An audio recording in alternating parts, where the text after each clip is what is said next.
కీర్తి channel ఆధ్వర్యంలో హైదరాబాద్లో నిర్వహించిన కోటి దీపోత్సవం అత్యంత వైభవంగా జరిగింది.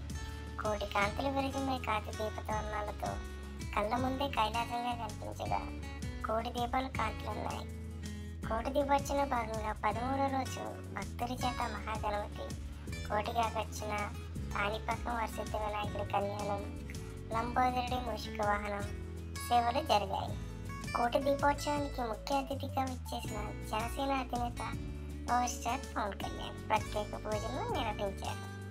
ఈ సందర్భంగా పవన్ కళ్యాణ్ మాట్లాడుతూ కోటి దీపోత్సవానికి వచ్చిన వారందరికీ నా హృదయపూర్వక నమస్కారాలు అని చెప్పగా, భగవంతుడంటే అడిగినవి ఇచ్చేవాడు కాదు, మనకు అవసరం ఇచ్చేవాడని నమ్ముతాను అని పవన్ కళ్యాణ్ అన్నారు.